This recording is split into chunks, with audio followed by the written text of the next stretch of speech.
Okay.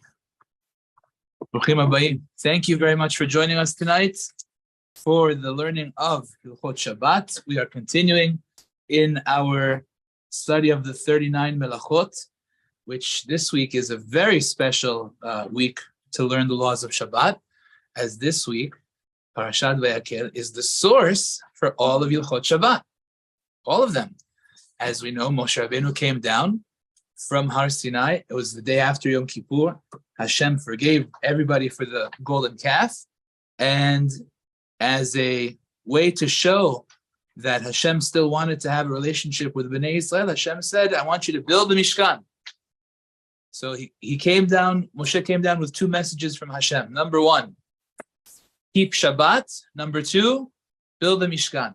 And the question is, obviously, what's the connection between the two? So Rashi says the first thing is you can't build the Mishkan on Shabbat. That's number one. But the Gemara tells us it's more than that. It's that if you want to know what's forbidden to do on Shabbat, look at how they construct the Mishkan and what they do to build the Mishkan. That's what you can't do on Shabbat. So those 39 labors are what we're learning now. So just so that we don't skip, I'm going to say over another melacha, which doesn't really have that many practical applications, but it's called Menapetz. The way that it worked was they needed to make curtains for the Mishkan. And the curtains were huge, huge curtains that would go from the roof all the way down to the sides, draping over 3 huge curtains. And a lot of them were made with wool. And when it comes to shearing wool, so as we learned already, they had to shear the wool off of the sheep, but then you can't just shear it off of the sheep and use it. You must first comb it out. They would take these huge combs and they would comb out the wool in order that they could make it into separate individual fibers that they could then spin and make it into thread and then use it for whatever they needed to use it for, to make those curtains. So part of the wool making process is called Menapetz, which is translated as combing. So you have to comb out the wool.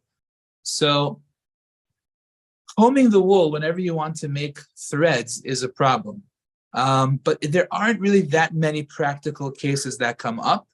The only thing that I saw them talk about, he talks about it here, the Menapetz-Tzove'a book, Rabbi Ribiat, he brings down that there are some poskim who say that combing a shaitel on Shabbat is menapetz. And the reason that he says that is because when you comb it, even though it's not your own personal hair, but it's separating those fibers, separating the hairs one from the other to have them like individualized. So they say it's very similar to what they did when they combed the wool of the sheep, and therefore they claim that it is a problem of menapetz on Shabbat to comb your shaitel.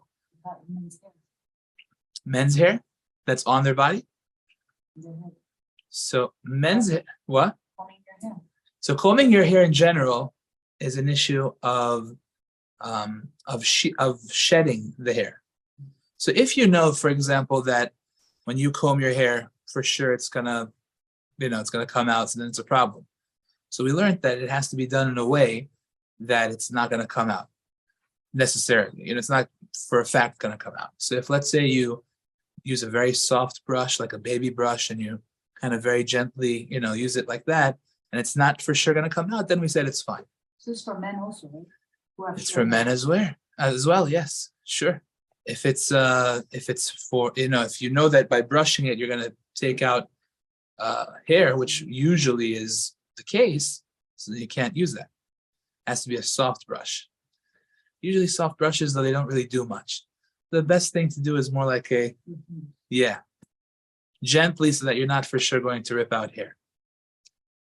Okay, great. So others, however, argued, and they said that combing the hair of a shaitel is not a problem of menapetz. The reason is because, like we said, menapetz, which means combing, is a problem when you're trying to make individualized pieces of wool so that you could spin them into thread. But over here, you're not spinning anything into thread. That's an issue. So therefore, it's not the same at all. And therefore, they hold it's allowed. You are permitted to comb the shaitel if it's necessary for you to do that. But all opinions agree that if the shaitel is so out of whack, it's not set at all, it's just not wearable as is, and you must comb it in order to wear it, so then we fall into a different category. And that's called fixing a vessel on Shabbat. And you just fixed a vessel because this was supposed to be something you could wear. It wasn't. And you made it wearable. So therefore, they say that that would be prohibited according to all opinions. So you can't wash and set the shaitel on Shabbat. Yeah. But what do you mean by wearable? Because it could be a big knot, and I wouldn't want to walk out with a big knot in my shaitel.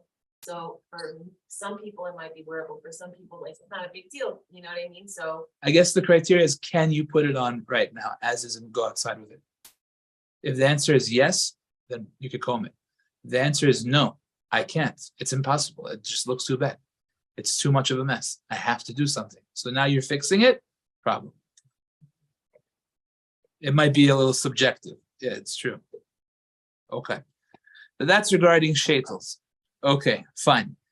So, like I said, Melechet Menapetz does not really have that many practical applications as far as I saw. Okay, the next melacha that we're going to talk about is Menapetz-Tzove'a. Now, this has a lot of practical applications. Menapetz-Tzove'a means the act of coloring. Okay, act of coloring. Now, coloring in the construction of the Mishkan was in a number of places. Like we learned, they needed to make dyes in order to color that wool. So they had to plant the dyes, they had to harvest them, pound them into a powder, mix them with water, cook them, and eventually they took the wool that they sheared off the sheep and they put it inside. And they made that wool into a colored wool. So coloring on Shabbat is prohibited. Now, this has a lot of practical applications that we need to be aware of. By the way, it wasn't just there, it was also with the tchelet. The tchelet is there was a special fish that they needed to catch, fish / snail, called the chilazon. The chilazon was a kind of snail that when you would cut it, you'd see blue blood. And that's where we would get the color tchelet from. Tchelet is the blue color that's supposed to go on every set of tzitzit, and a lot of the Mishkan was supposed to be made with this color blue as well, similar to the sky. So there's a lot of coloring involved in the construction of the Mishkan, and therefore, if you color something in a way that it lasts, and that's a very important thing to understand, we'll soon see why. But the melacha of coloring is when you color in a way that it lasts. When you do that on Shabbat, so that is considered to be a melacha, and that would be violating Shabbat. Okay, so very important. So what are the important things to understand about Tzove'a? So first of all, Tzove'a usually refers to coloring something, like we said, a material to make it look a certain way, coloring maybe some kind of canvas, some kind of painting. These are acts of coloring, right? When you color a human being, okay, so that is usually not something that lasts forever, unless they do like a permanent type of a makeup or something like that, which lasts for a long time. But usually speaking, it's not the case. It's a temporary thing. And once it becomes temporary, so then it automatically downgrades to a rabbinic violation of coloring, but nonetheless forbidden. But soon we'll see why that makes a big difference. So let's talk about the types of things that would be prohibited for us to do. So first of all, makeup. Let's go to makeup. So number one, can you put on lipstick on Shabbat? The answer is no. No lipstick on Shabbat. Why? Because it's coloring your lips. And also you're smearing the lipstick on your lips. That's a problem of smearing, which is a separate issue. Okay. Eyeliner, also prohibited on Shabbat. Mascara, that also is a problem. Mascara, if I'm not mistaken, is what goes in the eyelashes, correct? Mm-hmm. Right. But the eyeliner is on the actual eyelid. Right. Okay. Okay. Okay, so eyeliner is no good, mascara is no good. Nail polish, no good, right? That would be coloring your nails on Shabbat. That would be a big problem. Now, we're gonna learn that when it comes to removing makeup, it's actually not a problem to remove the makeup. You could wash that off. But nail polish, however, is a little bit different because the nails, I think that from what I gather from what the poskim say, the nail polish is a little bit of a different, meaning it goes on nails, it doesn't go on the flesh of a person. So it's a little bit of a different status. So that you cannot remove because that is kind of there to last for a long time. I don't know how long usually nail polish, just standard nail polish lasts for. I mean, what is it usually? A couple of days? Okay, so I guess it's a little bit more significant than regular makeup. How much does regular makeup normally last for? Depends. Okay. Huh? Depends what you buy. Uh-huh. There's some eyeliners that can last for days. Really? Yeah. So it could be even more than nail polish? I would say so. Interesting. But I think the difference between nail polish and everything else from what I'm seeing is that it goes on the nails. I guess the nail is a material that that is a little bit different than the flesh of a person. So the poskim say that you cannot remove nail polish on Shabbat. So you can't take, let's say, whatever nail polish remover and do that. But the other things you could. Now, there is this thing out there called Shabbat makeup. So I don't know the details of the Shabbat makeup, but I can tell you what Chacham Ovadia says the criteria of permissible makeup would be. He says the following. He says when it comes to powder, so if the powder is like a very weak type of a powder, meaning that you put it on and it's just there kind of sitting on your face. It's not getting absorbed into your skin. Like for example, if it's cream based or like oil based and it sinks into your skin already, that's a problem. This is just a powder that is so light that if you would just go like this, it would come off. If that's the kind of powder that you want to use, then that would be acceptable. Again, provided that it's not the kind of powder that lasts for a while. It's not a cream base. Or if, let's say, you had already put oil on your skin ahead of time, and now that really light powder is getting absorbed into that skin because of your oil that you applied earlier, that would also be a problem.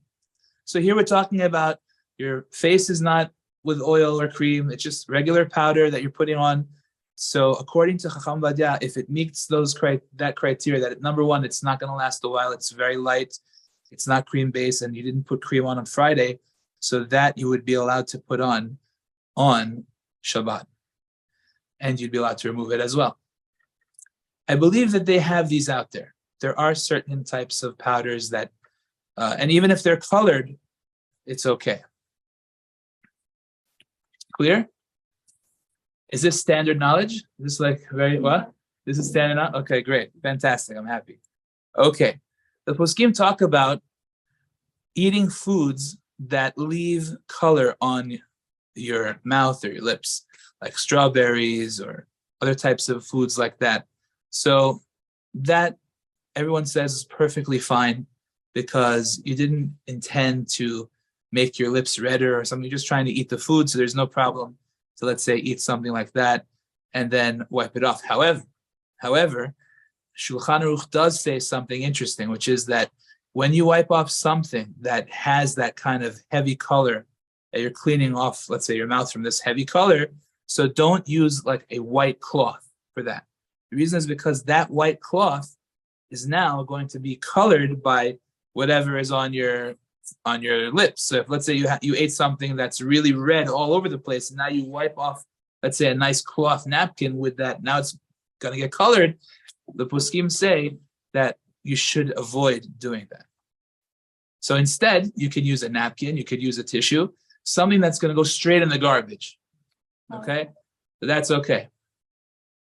So too, let's say somebody, unfortunately, has a nosebleed or is bleeding from some other part of the body, hand or whatever. So then, again, it's the same story. Better not to just put a cloth onto the blood because it's getting colored. Now, the truth of the matter is that it's an interesting thing. Yeah. Would it be the same thing of still, let's say someone spills grape juice, you shouldn't use a white cloth? Be better, yeah. It would be better because you should try to avoid the coloring. Now, the truth of the matter is that there is room to argue on what I'm saying right now. Again, I'm quoting Shulchan Aruch, but the truth is that there are a bunch of questions that we could ask over here. The first question is, hey, am I trying to color this napkin? It's actually getting dirty. I can't wait to clean it up and wash it and get rid of the color from here. I don't want to. I'm not trying to color. So that's a very valid point. But nevertheless, there's a rule. The rule is that when we see that a comment was made by somebody from the earlier generations, even if we have questions on it, we have to nullify our own opinion according to and follow that particular opinion. So the Bet Yosef, who is the author of the Shulchan Aruch, he actually brought down an opinion of one of the great sages from France, Rabbi Eliezer from Mitz. And Rabbi Eliezer was one of the Shonim. So even though many of us after that comment was made had questions, Shulchan Aruch had questions, everybody, but the Shulchan Aruch said, I'm not going to ignore what he said. Being that he was one of the Rishonim, I have to bring it down. So he says, Yesh Mishomer, there's a great opinion that says that when you wipe off your face with that you just ate strawberries and all other kinds of red things, don't wipe with a white cloth because you're coloring it.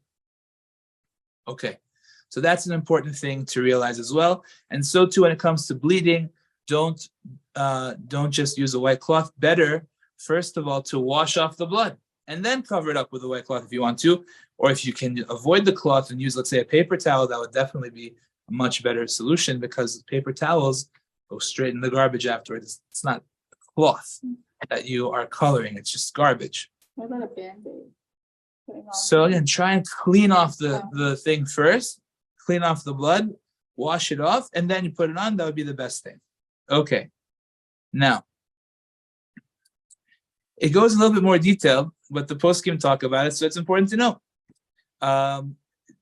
The poskim discuss, let's say for some reason there was a newlywed couple, and the first time that they were able to be together was on Friday nights. And there's a possibility that there might be some blood there. So the poskim say over here, there's absolutely no problem. Why? Because remember, the very important rules that we've been talking about, that this act of coloring is really rabbinic. It's all totally midrabanan. So Chacham Vadia writes, Bimkom mitzvah lo gazru. When there's a mitzvah to be done, there's no gezerah. So that might not be so practical, but I'll tell you where it could be more practical. What if a lady needs to examine herself for, let's say, beginning the 7 clean days that she's supposed to go through? So you say to yourself, well, you're doing an internal exam. There might be some colors that are going to come onto the cloth. So is that considered to be an act of coloring? So again, over here we have a very important idea one more time, that this lady is trying to make herself able to go to the mikveh. So this is for the purposes of a mitzvah. Again, this cloth is getting dirty. It's not something that you're interested in. So the whole thing to begin with is just rabbinic. And we can say that the rabbis did not make a decree for the purposes of a mitzvah. So that's very important to be aware of as well. Furthermore, I would add that it's not necessarily so that any coloring is going to be taking place at all. That's an important thing to think about too. Not necessarily will there be anything on that cloth. That's an added reason to permit doing any kind of bidika for those purposes. Okay. Yes, that's also true. But that is a little bit different because that's actually the material there is a real cloth material. Yeah. Another cloth you might throw in the machine. Correct. And you wash it later. Correct. That's true too. That's true as well. 100%. Okay. So another interesting thing that you have to think about, coloring comes in a lot of different places. An interesting question that he brings down over here is the idea that sometimes a person might need to do some kind of a test of some sort. Perhaps it's a pregnancy test, perhaps it's a diabetic urine test, one of these sticks that a person has to urinate on. So over here, this is a little bit of a different type of thing to think about, because what's happening is you're actually looking to get color on this stick. You want to see, is it 1, is it 2, is whatever the situation is, right? So over here, you're actually trying to color over here. So therefore, if you can avoid doing that on Shabbat, then that is definitely the proper thing. I mean, it's probably asur to do on Shabbat. What if a person has to? God forbid, like we said, there's a diabetic urine test as well. So then, consult with a Rav to know exactly what would be the right way to do it, because it's not so simple. Again, you're actually, in this case, it's a little different. You're looking for the coloring. You're trying to color. You're going to color too. It's either this or that. It's different options. COVID tests, right? This or that. You have to know what it is. So therefore, it's a bit of an issue, but it's important to think about these things. We don't really usually think about them. Okay, so good. That's with respect to coloring in those areas. Now, what about shoe polish on Shabbat? That's another thing, right? Shoe polish is definitely coloring onto a shoe. It's on leather, so it's a little bit different. I believe that the poskim say that that's forbidden rabbinically, but nevertheless, it is still forbidden. Now, I want to point out something very important about when somebody does something that's forbidden on Shabbat. If you remember, I think we spoke about this when we talked about cooking.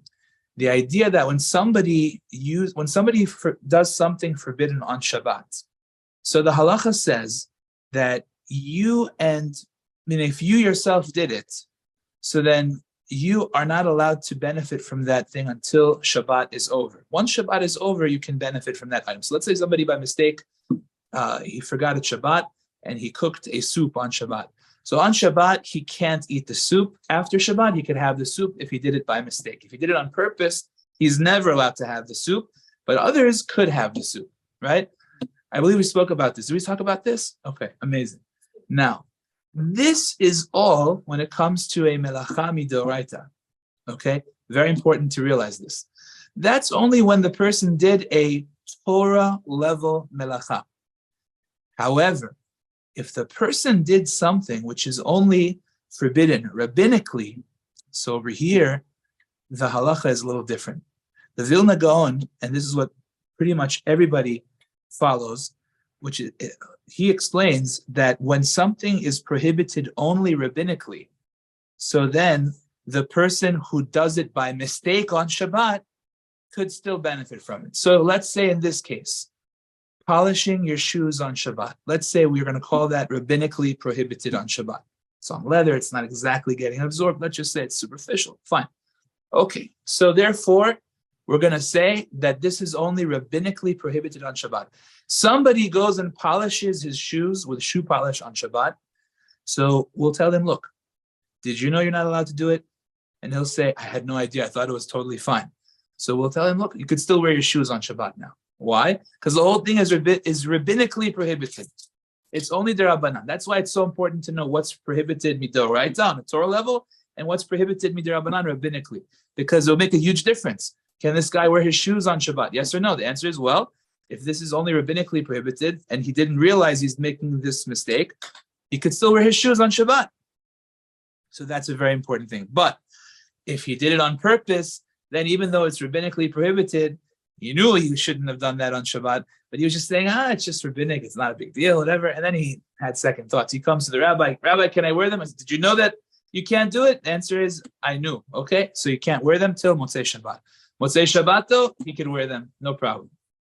Okay, so it's not like the soup, that if he cooked the soup on Shabbat and he knew that he's not allowed to, he's never allowed to have the soup. That's already a different thing. That's a doraita. Okay, fine. This was only the Rabbanan, so therefore he could use the shoes Motzei Shabbat as well. Okay, clear? Good? Excellent. Now, very interesting question that comes up. There's something called transition lenses. Familiar with this? So these are lenses that you go outside and the sun hits them and they become darker, right? So it's like sunglasses all of a sudden. Very interesting story I heard about this. When I was learning in Israel, in Beit Vagan, so Beit Vagan had tremendous Talmidei Chachamim that lived there. So one was Reb Shlomo Zalman Auerbach. I was there already after he passed away, but everybody in the neighborhood that lived together with him, they always spoke about him. Reb Shlomo Zalman Auerbach was the Rosh Yeshiva of Kol Torah. Okay, beautiful. His son, Reb Azriel Auerbach, became the rabbi of this neighborhood, Beit Vagan. Everyone goes to him. He's a massive giant. Anyway, he married the daughter of Rav Elyashiv. Rav Elyashiv, Zecher Tzaddik Livracha, passed away maybe 10 years ago. And he was the Posek Hador. He was one of the greatest geniuses that we had, together with Chacham Vadia. So you had him. He was the son of Rav Shlomo Zalman, Rav Azriel Auerbach, who's still alive and well. And his wife was Rav Elyashiv's daughter. So one time, this rabbi told me a story. He was in the glasses shop over there on Rehova Pisgah, which is the store. There's a store there where they sell glasses. So this lady was inquiring about these glasses, and she was told that they're transition lenses. So she doesn't know what's the halacha. Can you wear them on Shabbat? Can you not wear them on Shabbat? So she asks this lady, and this lady happened to be Rebbetzin Auerbach, Rebbe Azriel Auerbach's wife.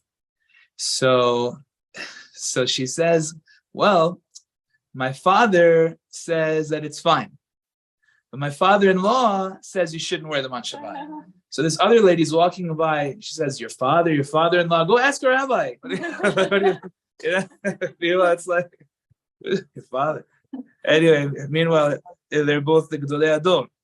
But And yet no. yeah, so she was like, what do I do? Anyway, so it seems to be the vast majority of all the poskim hold that it's okay to wear these transition lenses. The reason is, first of all, like we said, the coloring here is not a permanent coloring. It goes away. So it's temporary. It's not, meaning once the sun stops hitting it, it fades away. And when it does, it doesn't happen right away either. It's what we would call a grama. Grama means it happens like eventually. It sets something in motion, but it doesn't happen right away. So eventually it starts to become darker. And most importantly, it doesn't actually change the color. It just kind of darkens the shade, but it's not really coloring it. So therefore, the poskim say that the transition lenses are okay to be used on Shabbat. Okay. Now, what about sun tanning? Interesting.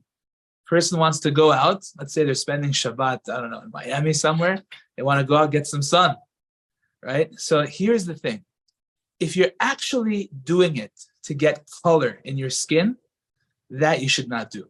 If your intention is to go and sunbathe in order that your skin should look darker, that you cannot do on Shabbat, because you intend on coloring your skin. That's a problem. However, if your intention is not that, your intention is just to get some vitamin D, it's very healthy for you. Your intention is to warm up in the sun. Maybe it's a little bit, cold, and you want to get some heat from the sun. That's okay, because your intention is not to suntan. Right, so that would be okay. It's not a problem of healing, by the way, either, because many healthy people do that. It's not an issue. And even if it would happen that by being out there, your skin would become darker and there would be some coloring happening, but again, that would be through what we would call grama. It's not, it doesn't happen right away. It's something that takes time for it to take place. And being that that's not your intention, and it's something that doesn't happen right away, we would say that that's fine. But again, it's provided that that's not what you're intending to do. If you want to sunbathe in order to become darker, that already is a problem on Shabbat. Clear? So far, so good? Okay, excellent. Now, another big question that all the poskim deal with is, what about these toilet bowls that have this kind of attachment, with that blue thing, what I'm talking about, where when you flush, then it comes out and the water becomes blue. Mhm. So is that okay or not? So the Sephardic rabbis say it's a-okay. It comes to the to Chacham Vadia, Chacham Ben Zion. They all say that this is not considered to be a problem on Shabbat. Again, your intention is not to color the water. It does happen, but how long is it going to be colored until the next time that you flush? It's very temporary, and it's not your intention. So again, being that all these factors are there, the poskim permit it. Not a problem. Okay. Another very important thing to realize, there's a big discussion amongst the authorities about whether or not there is coloring by food, okay, or drinks. Believe it or not, the Ben Ish Chai was very strict in this respect. And the Ben Ish Chai said that if you're introducing any kind of color into a drink, it's a problem. So you wouldn't be allowed, according to him, to, let's say, pour tea essence into hot water. Not because of cooking, but because you're coloring the water. So according to him, it's a problem. Now you should know that most of the Sephardic poskim after the Ben Ish Chai held it's not a problem. Chacham Vadia holds it's not a problem. Chacham Ben Zion held it's not a problem. So it's important to be aware that there is a split. But the people that are diehard, hardcore Ben Ish Chai people will not put, let's say, tea essence into the water. Tea bag, tea essence, and you're coloring the thing. So what they would do, how would they make tea? They would have to have the hot water be poured onto the tea essence. So even though it ends up getting to be the same color, but you're not coloring the water. No, cooking is a separate issue. Assuming that you know how to avoid cooking over here, because Baruch Hashem, as we learned. So but the question now is a coloring question. So the difference is, if you have a cup of hot water and you pour the tea essence into it, so now you're actually coloring that hot water. That's a problem. Over here, the tea essence is just there in a cup as is, and you pour onto it.